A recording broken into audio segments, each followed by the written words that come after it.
Qian Wong, whose film Free China will be shown tomorrow, is going to come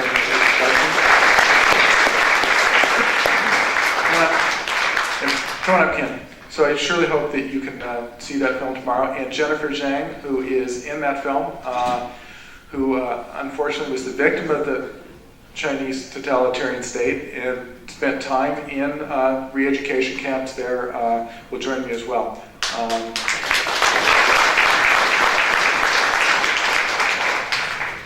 So at this point, we'd like to take some questions from the audience. Yeah, we've got 2 microphones, so if people want to line up and ask some questions, please be brief in your questions. We'll start over here. Okay, thank you. This was a wonderful film, by the way. I'm a politician, and I live out by the St. Lawrence Seaway, just west of Cornwall. 12,500 constituents. I can tell you what's happening in our small communities. We have a couple of empty manufacturing buildings, and they're being taken over by or bought by Chinese companies. So it's happening. I'm also a dairy farmer, and I know land is also being taken across Canada. Big scary stuff about China coming in and taking the land. What I'm wondering about is that we had Domtar out in Cornwall, and unions killed it, let's face it. Okay, so now we've got SCM that has to do with Walmart. How am I telling my constituents sad things about China when in fact they're pretty happy to have SCM there? That's that huge, it's not a manufacturing building, it's a distributing center. And so they get all Walmart stuff. They're employing all kinds of our citizens in Cornwall. And I'm looking at this thinking, man, I get this, but it's like, what am I, they're more than happy to have a job. Okay. I get that question all the time. And it basically comes down to, do you believe that you can consume your way to prosperity? Raise your hand if that works for you. Yeah. You can't do that. You can't simply distribute goods that are made somewhere else and, quote, create jobs.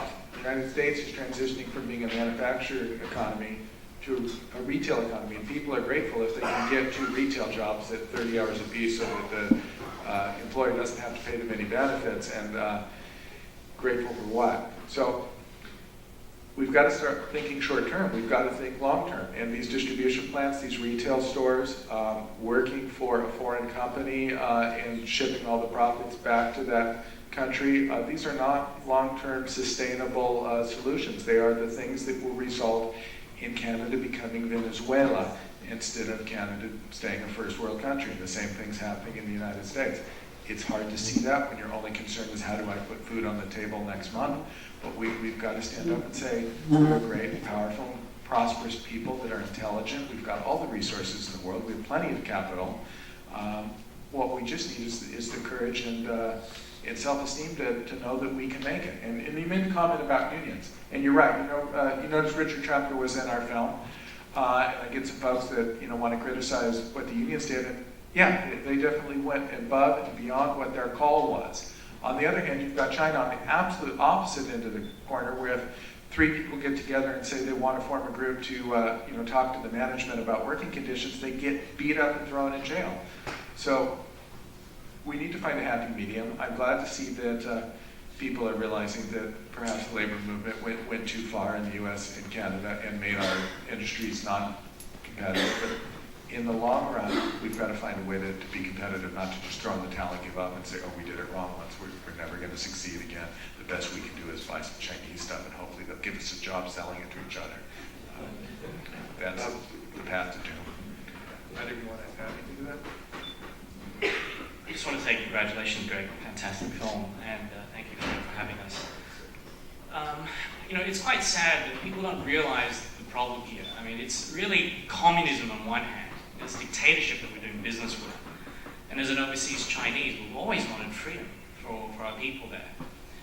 And on the other hand, you have complete greed. Multinationals driven by purely profit at the expense of everyone else. So I think we need to understand that what's the real solution? Create awareness. Get people to see these films. They're not aware of the problems. They just kind of know that something's not right with the economy. They kind of know that there's human rights issues inside China. And once we can connect that, we're going to say no to this corporate greed because it's short term, right? right? It really just benefits these CEOs of phenomenal packages that after 3 to 5 years, they've made their money. They've jacked up the share prices, and that doesn't necessarily mean for the long-term good of the country, your jobs. And likewise, understand that human rights is so fundamental to China and to the prosperity of the rest of the world. We are so lucky, as overseas Chinese, and all of you who are immigrants of different backgrounds, the 1/4 I mentioned come from communist sort of historical suppression of some sort. Fundamentally, we are blessed with freedom of speech, moral values, family values that we take for granted. Inside China, the one-child policy has killed hundreds of millions of unborn babies. Suppressed tens of millions of Christians and Falun Gong and Tibetans. But without that moral base inside China, over 70, 80 years of communist rule has destroyed 5,000 years of traditional Chinese culture. And what most people kind of think of China and Chinese people are these hard-working, kind of nerdy people, kind of like all my friends would think of, a lot of my family and friends who grew up in the West. But inside China, it's a different story. And we really need to champion human rights, because that is the long-term solution for China to become a moral nation, so they can be good trading partners as opposed to dealing with being ripped off and losing from both ends for the little guys, for all of us. Bill? I enjoyed the film, and I think it does a really good job of showing some of the problems on the Chinese side and the nature of the Chinese society. But I think it also does a very good job of bringing out, but maybe not emphasizing. My question is on the deficit side and the trade imbalance side. So, for example, imagining that we had all these sorts of attempts and in California to balance the budget. You had very severe laws that try to balance the budget. I don't think that worked actually, but if there was something that balanced the trade deficits and put a hard limit on us trying to desperately increase and improve our standard of living on the short term at the expense of ruinous debt, what would the impact on this picture be? Because you brought that point out, but it's not really talked about. Yeah, that's really good. And there's so many things I'd like to have in there. And I teach these things to MBA students all the time, and I wish we could get a little more technical. But the point you make is really important. The gross domestic product of a country is a function of a few things: the consumption, the business investment, the net trade, and the money that the government spends. You add all these up, and this is your gross domestic activity. You've got to have a balance of all these things for it to work, but the key thing is that the trade is net. You can keep doing more and more and more trade, but if your trade is a trade deficit, it's directly taken off your GDP. And in the United States right now, just the trade with China alone is $300 billion last year, and higher this year, of course. So it's $1 billion a day leakage out of the U.S. economy. That's 2.5% of the U.S. GDP. That means that if we just stop trading with China, okay, we didn't import anything from them, we didn't export anything to them, we'd have 2.5% higher GDP, relatively, all other things being equal. So what we've done is we've taken the most valuable market in the world, the North American market, and we have exchanged it for a vacuous mirage of a dream of some big market we're going to get someday in the future of these 1.3 billion people that are going to want to buy all our stuff. But I've been hearing that line for more than 20 years, and it hasn't happened. Every year that deficit gets bigger and bigger and bigger. And when that trade deficit goes up, tax revenues in the United States go down along with wages, because for 15 years the average income of an American male adjusted for inflation has been going down, not up.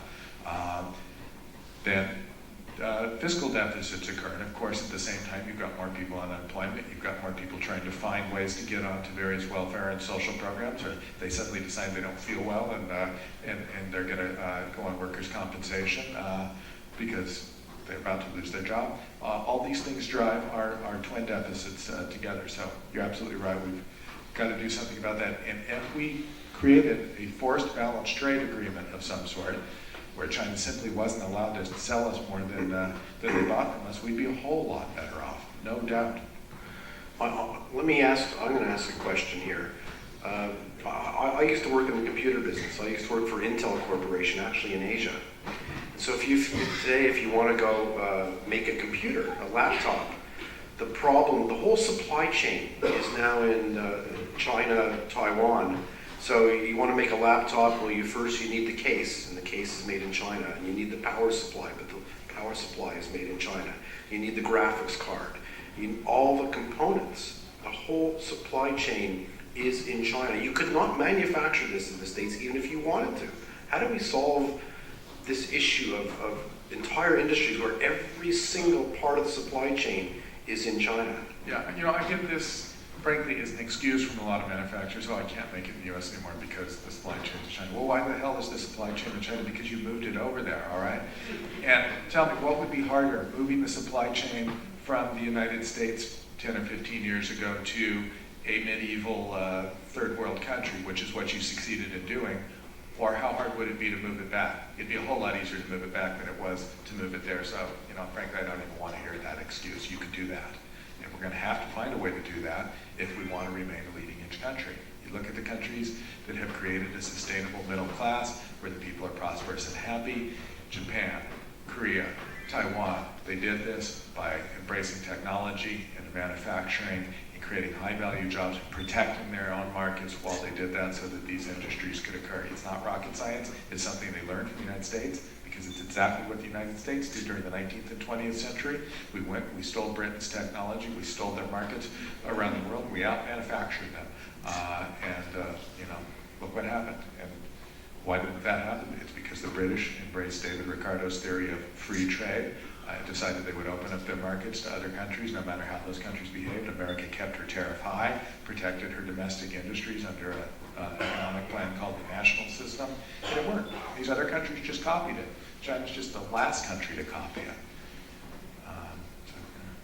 Deborah? During the debates in the U.S., Mitt Romney said something about the first thing that he would do if he becomes president is to do something regarding China, and I don't recall whether it was declare it a currency manipulator. Was that it? Okay. That's it. And the thing that I find odd after watching your film is that Mitt Romney is the one who's sort of cast as the big, greedy, fat cat and so on. But Im Hamilton from G